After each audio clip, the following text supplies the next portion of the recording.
guys, it's me checking in, just waking up and getting going. Got really nothing planned today besides trying to clean, and my body's already like, no girl, no, no girl, no. So yeah, so I just make a little video, and after scrolling for a few and seeing a couple more of the people in the chronic pain, chronic illness community being asked why they can't work and why they're choosing not to work and all this and that, and it's like, okay. It's like a lot of us in this community can't work because the stress of working gives us flare-ups, and the flare-ups can either be our normal level but last significantly longer, or they can be significantly worse in a short period, but either way it's going to take us longer to recover from the flare-up. So yeah, and that's just with the flare-up. That's not including any other symptoms or anything else like that. So yeah, plus with me, I know I can't handle a job because of the stress, because of standing, walking, having to limit my body movements regardless. Like, I can't lift too far up over my head, so I have to shift a lot when I sit. So yeah, I constantly need something to drink, constantly, and that's more so part of like my asthma allergy. So, because it always feels like if I don't drink something, I have something in my throat. So yeah,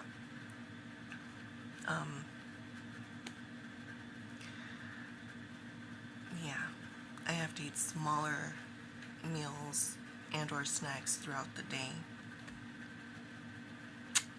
So it's just, yeah, there's a lot that I have to do for myself just to be able to function on the smallest level just here at home.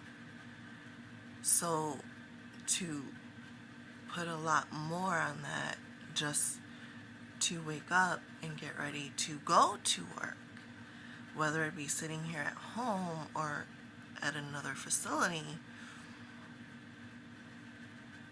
I would be in flare-up. I would have flare-ups at least once a day. And my flare-ups aren't stable all the time. It's not like you're just itching. No, it's you're itching. Oh, here's constipation. Oh, here's chills. Here's this. It varies. And yeah, that's just with the flare-up and the added stress, of just having a day-to-day that is going to make you sicker. So think of it like this. If you understand someone who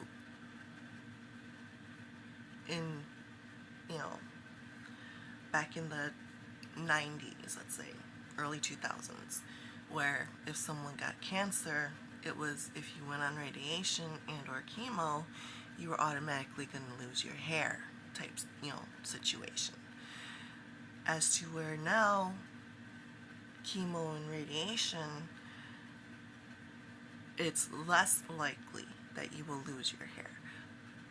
But I mean, if you can understand that dynamics, you can understand the dynamics of someone with the chronic illness, chronic pain situation.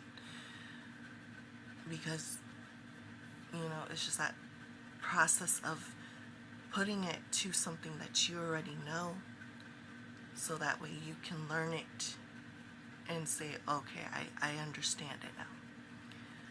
So I also want to touch on this. There is that, I guess, stigma, whatever you want to call it, whatever phrase, where we're being looked at as lazy and just wanting opioids. No. No. That's not it.